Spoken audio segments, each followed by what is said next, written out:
Welcome to Guide Mia. Today we're going to talk about branching a clinical case into a lab case. This is the clinician's bridge between two worlds. Your clinical case, the consultation, the records, the conversation with the patient, stays in the practice.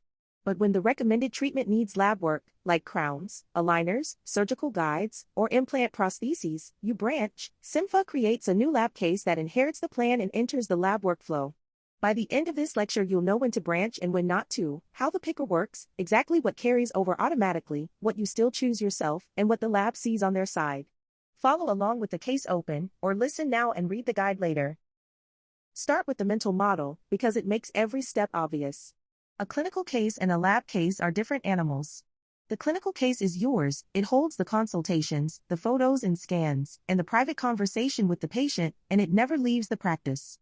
A lab case is a work order. It has a lab on the other end, statuses, approvals, deliverables.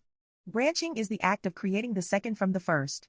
The clinical case stays where it is, untouched. A new lab case is born carrying the plan, and the two stay linked. Each one's activity log points at the other, so you can always trace a lab order back to the consultation that justified it. Branch when three things line up. First, the consultation's recommended treatment actually includes a lab deliverable, a crown on tooth 19, an aligner setup, a surgical guide for an implant site. Second, you've finalized the plan with the patient, they've approved it, or you're confident enough in the direction to start design before the formal approval lands. And third, this is the one to take seriously, you're genuinely ready to involve a lab. There is no staging area here. Cympha sends the case to the lab the moment you submit. Branching isn't a bookmark for maybe later, it's placing the order. In the mirror image, 3 situations where branching is the wrong move. If the treatment is in-house only, an extraction, a restoration you'll mill chairside, there's no lab deliverable, so there's nothing to branch. The clinical case holds the whole story on its own. If the consultation is still being drafted, wait, the branch is going to copy the consultation's content into the lab case, and you want it copying the finished plan, not a half-written one. And if you still need more diagnostic records, another scan, a better radiograph, get those onto the clinical case first, because inherited files are picked at branch time. The rule of thumb, branch once, when the picture is complete. The mechanics take about 10 seconds. From the case detail page, click Branch this case. It sits at the top right of the case header.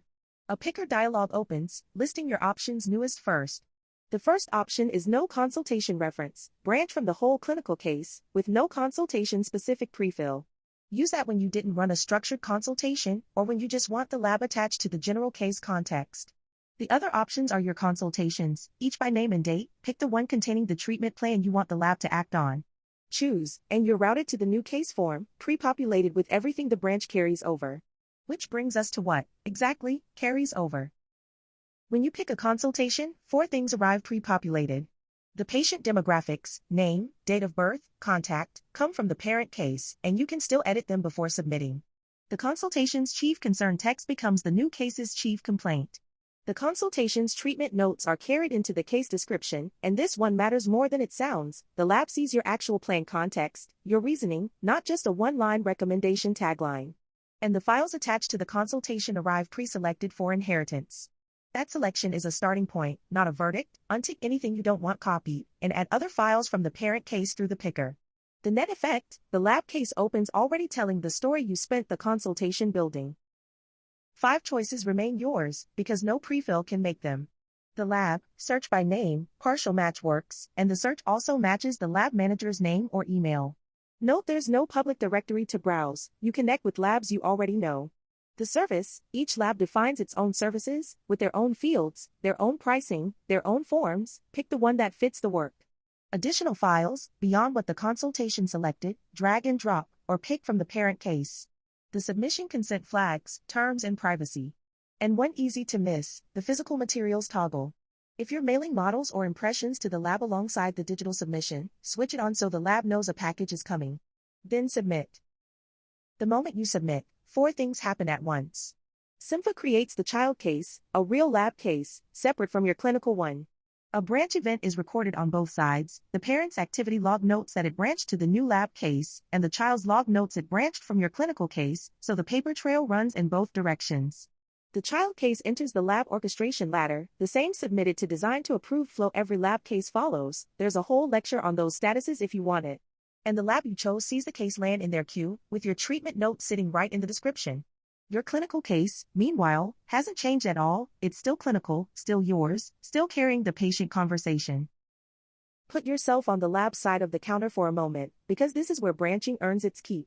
The lab opens the new case and immediately sees the patient details, the chief complaint, your treatment notes in the description, and every inherited file in the file list, plus their own structured service form, ready to fill in or verify.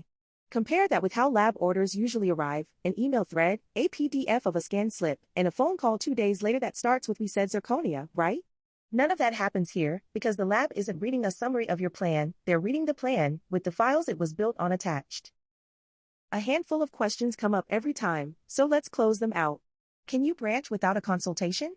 Yes, pick no consultation reference. You give up the auto-populated chief complaint and description, but everything else, the file selection, the lab pick, the whole flow, works the same. Can you branch the same consultation twice? Also yes, each branch creates a brand new child lab case. That's genuinely useful when one plan needs lab work in different specialties, a surgical guide from one workflow and a prosthesis from another, as two separate cases from the same consultation.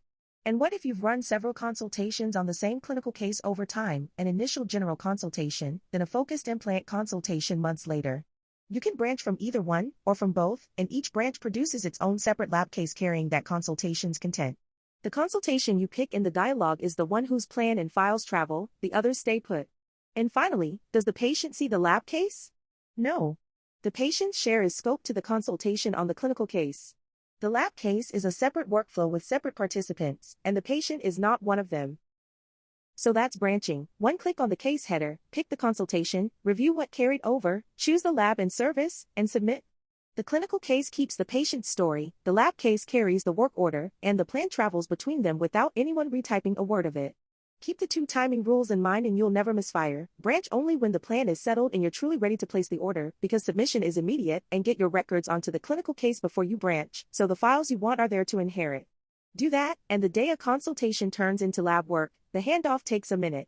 You'll find the written walkthrough at cympha.com. Go to Docs and open branch a clinical case into a lab case, including the full carried over list and the common questions. If these lectures are helping, subscribe. We're covering every Cympha workflow, one lecture at a time. Thanks for watching, and see you in the next one.